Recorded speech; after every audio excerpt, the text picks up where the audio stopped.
Hello, welcome back another video. Hope आप सभी अच्छे होंगे। और आज इस वीडियो में मैं कुछ क्वेश्चंस के आंसर देने आया हूँ और मेरे साथ है मेरे फ्रेंड, जिसका नाम और पता, सारा कुछ, आइडेंटिटी सब कुछ छिपा दी जाएगी, ब्लर कर दिया जाएगा। जस्ट आपके आंसर देंगे।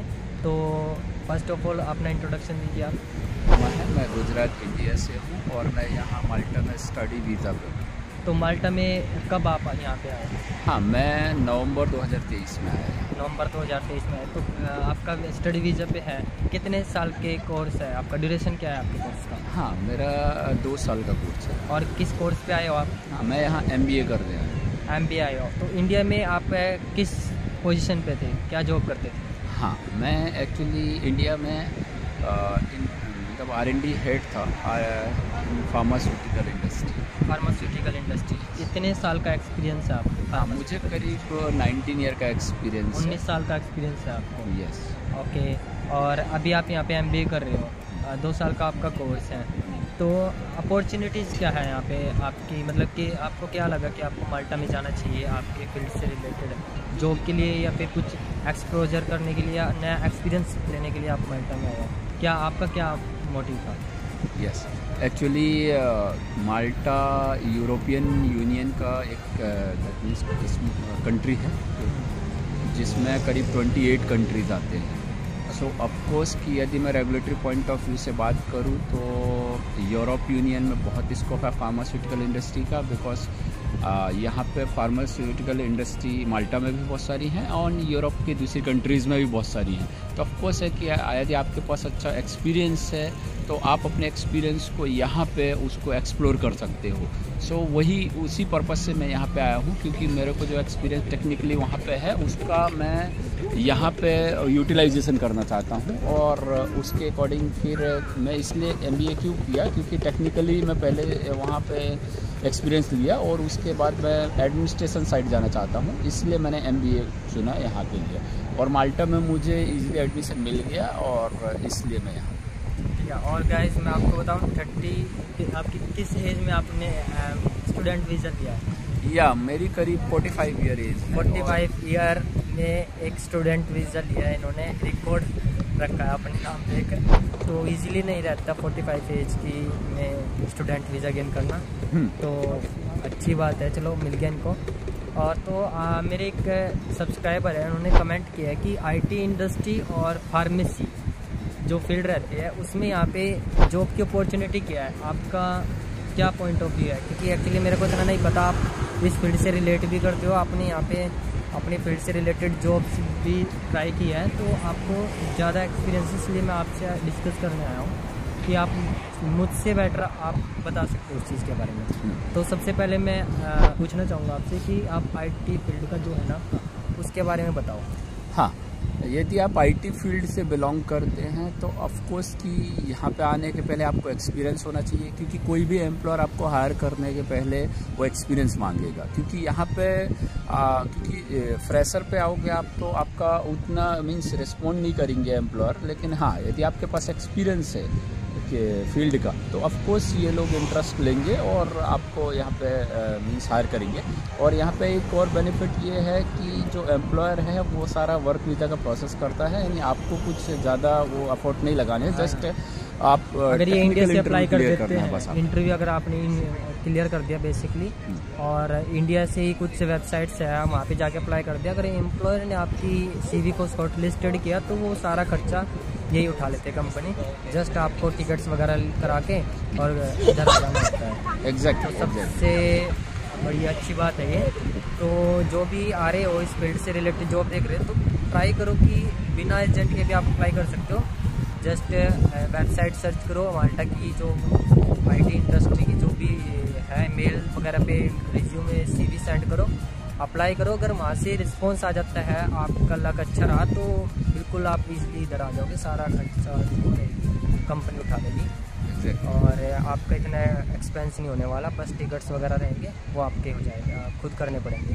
तो अभी फार्मेसी का आप बताओ, फार्मेसी में जो रहती है जॉब अपॉर्चुनिटी क्या है फार्मेसी में इधर? हाँ, यदि आपने B.Pharm किया हुआ है और आप यदि ये फार्मेसी स्टोर के लिए आप जॉब सर्च कर रहे हैं यदि आउटसाइड इंडिया, तो ऑफ कोर्स की direct outside India in the sense आप माल्टा की बात कर रहा हूँ मैं। हाँ, तो उसमें क्या होता है कि एक पर्टिकुलर आपको वहाँ का डायरेक्ट एक्सेप्टेंस रजिस्ट्रेशन नहीं चलेगा यहाँ पे आपको एक रजिस्ट्रेशन करवाना पड़ेगा। उसके लिए एक कोर्स आपको करना पड़ेगा जो कि यहाँ माल्टा गवर्नमेंट जो प्रोवाइड करती है, उसको कोर्स करना पड़ेगा, यहाँ की अथॉरिटी से परमिशन लेनी पड़ेगी। यस ऑफ कोर्स, एंड वो रजिस्ट्रेशन होने के बाद ही आप एलिजिबल होंगे यहाँ पे फार्मेसी स्टोर में काम करने के लिए। एंड उसके पहले आपको एक्सपीरियंस होना चाहिए, फार्मेसी स्टोर का पहले काम किया हुआ होना चाहिए। हाँ, ओके। इंडिया में मतलब आपके पास इंडिया का भी एक्सपीरियंस होगा और देन यहाँ पे आने के बाद आपको अलग से भी कोर्स करना रहेगा। देन उसके बाद ही आपके चांस है कि आप किसी मेडिकल स्टोर वगैरह पे जॉब ले पाओगे। यस। और नर्सिस वगैरह जो होती है अपन को भी कोई कोर्स वगैरह करना रहता है या उनको डायरेक्ट वगैरह हो जाती है? नहीं, नर्सिंग के लिए आप डायरेक्ट हो सकते हैं यदि आप इधर पे सीधा वर्क वीजा आपको मिल जाएगा और आप डायरेक्ट स्टार्ट कर सकते हो। एज स्टूडेंट अगर कोई आता है और उसका नर्सिंग में एक्सपीरियंस है तो जॉब मिल जाएगी उसको बिना किसी अदर सर्टिफिकेट? हाँ, यस, वो उसके फील्ड में जॉब सर्च करो और आपको मिल जाएगी उसकी बिकॉज की ये हाई डिमांड रहती है नर्सेस और ये सब का, इसको बहुत अच्छा है यहाँ। अच्छा, स्कोप अच्छा रहता है। तो इसके अलावा अभी कितना टाइम लग जाता है, मतलब कि जो यहाँ पे आ जाते हैं उसके बाद जॉब लेने तक का मैक्सिमम या मिनिमम लगा लो या मैक्सिमम कितना टाइम तक उसको लगना ही है, मतलब पेपर्स वगैरह अप्लाई करना वगैरह TRC वगैरह कितना टाइम उसको कम से कम स्पेंड करना पड़ेगा अपने ही खर्चे पे इंडिया की? हाँ, इसमें कैसा है कि जब तक आपका TRC card temporary residential visa नहीं बनेगा तब तक आप एलिजिबल नहीं है वर्क करने के लिए। यदि आप स्टडी पे हैं तो आपको अगर कर लेते हैं तो इलीगल हो जाएगा। हाँ, यदि उसके बाद TRC आपको मिल गया यहाँ पे तो फिर देन आप हो जाएगा, लेकिन आप एकदम मान के रखो कि 2 से 3 महीने तो लग जाएंगे। 3 महीने लग जाएंगे आपको, ठीक है।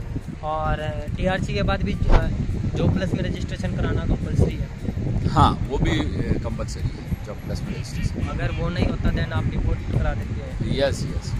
ओके, तो रिपोर्ट तो भाई ओवरऑल यही है कि आप अगर IT फील्ड्स या फार्मेसी से आ रहे हो तो आपके पास ओवरऑल एक्सपीरियंस होना ही चाहिए उधर का, तभी यहाँ पे आप जॉब ले सकते हो, क्योंकि एक अच्छी फील्ड हो गई है।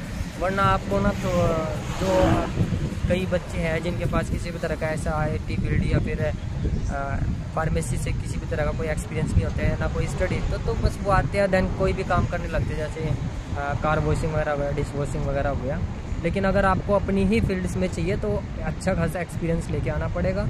दैन कुछ जैसे कि इन्होंने बताया कि फार्मेसी का जो है उसमें आपको यहाँ पे कोर्स करना पड़ेगा, दैन उसके बाद ही आप यहाँ पे कर पाओगे। तो ओवरऑल ये रजिस्ट्रेशन करवाना पड़ेगा, आपको डायरेक्ट नहीं मिलेगी।